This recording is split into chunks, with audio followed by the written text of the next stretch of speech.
Welcome to srinu cooking. ఈరోజు నేను కడాయి omelette తయారు చేస్తున్నాను.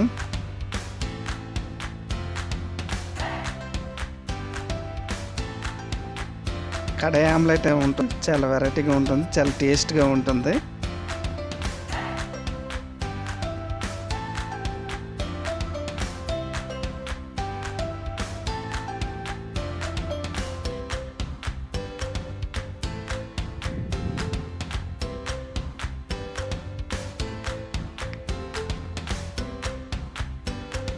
కడాయి ఆమ్లెట్కి కావలసిన పదార్థాలు: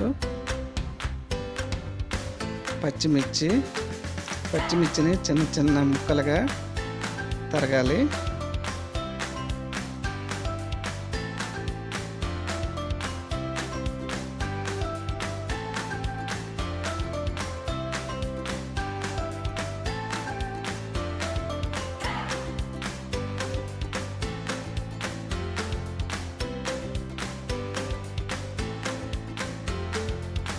తర్వాత ఉల్లిపాయలను తీసుకొని కట్ చేయాలి. చిన్న చిన్న ముక్కలుగా తరగాలి. ఉల్లిపాయలను చిన్న చిన్న ముక్కలుగా తరగాలి. ఎంత చిన్న ముక్కలుగా తరిగితే అంత బాగుంటుంది.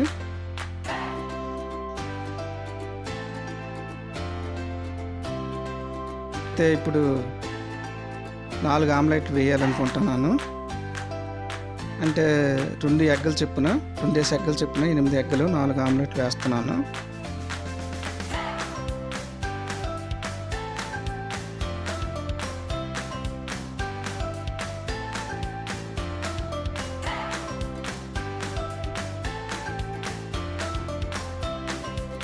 ఆనియన్స్ని చిన్న చిన్న ముక్కలుగా తరగాలి.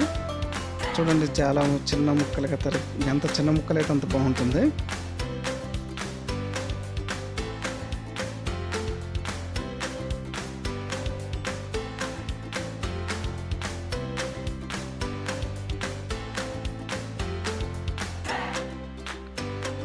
ఆమ్లెట్ కావాల్సిన పదార్థాలు: ఆనియన్స్, పచ్చిమిర్చి, కారం, పసుపు.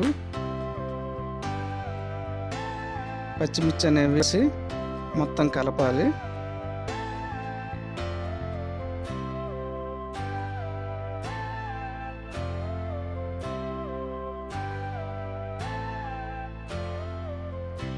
ఎనిమిది ఎగ్స్, 2 ఎగ్ చొప్పున ఒక ఆమ్లెట్ వేస్తున్నాను.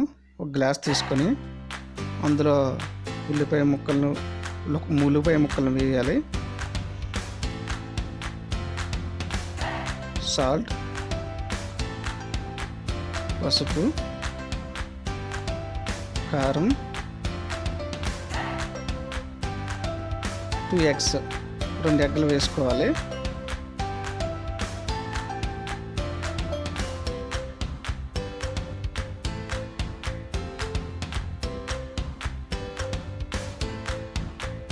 స్పూన్తో మొత్తం కలపాలి. ఎగ్ జ్యూస్ తయారవుతుంది. ఇప్పుడు ఒక కడాయి తీసుకొని పొయ్యి పైన పెట్టి వేడెక్కిన తర్వాత 1 టేబుల్ స్పూన్ ఆయిల్ వేయాలి. తర్వాత ఆయిల్ వేడెక్కిన తర్వాత ఎగ్ జ్యూస్ వేయాలి.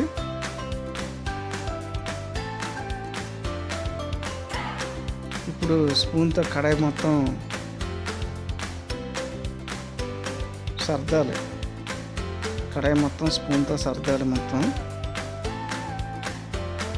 నేను ఇప్పుడు సర్దే విధంగా కడాయి మొత్తం సర్దుకోవాలి.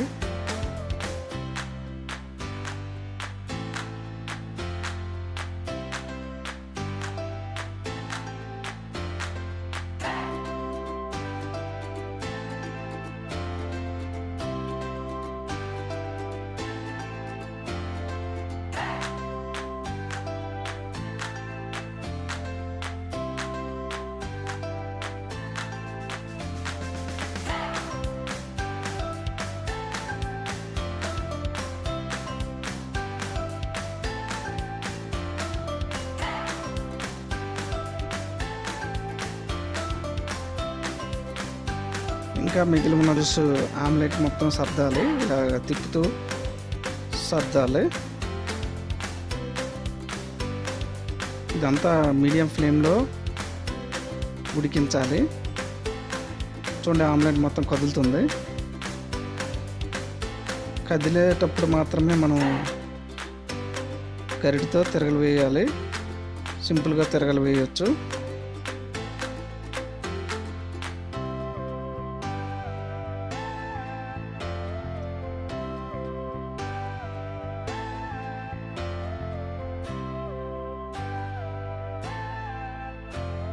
ఆమ్లెట్ రెడీ అయింది.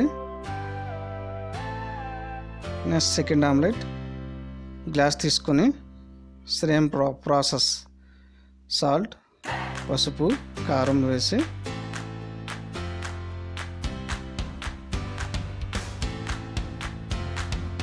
స్పూన్తో బాగా కలపాలి. తర్వాత వేడి ఉన్న రెండు ఎగ్స్ వేసుకోవాలి.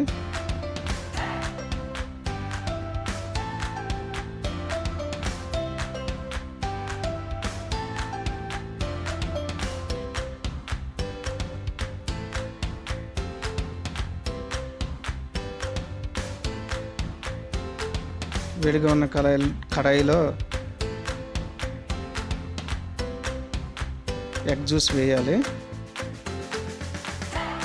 ఇప్పుడు స్పూన్తో మొత్తం సర్దాలి.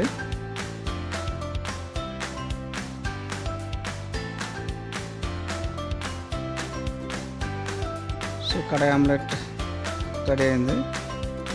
చాలా అంటే చాలా బాగుంటుంది. డిఫరెంట్గా ఉంటుంది. ప్యాన్ కంటే కడాయిలో వేసి ఆమ్లెట్ చేస్తే చాలా బాగుంటుంది, డిఫరెంట్గా ఉంటుంది. మీరు కూడా ఒకసారి ట్రై చేయండి. మరిన్ని వీడియోల కోసం నా ఛానల్ని లైక్ చేయండి, షేర్ చేయండి, సబ్స్క్రైబ్ చేయండి. సబ్స్క్రైబ్ చేయడం మాత్రం మర్చిపోవద్దు. Thank you for watching.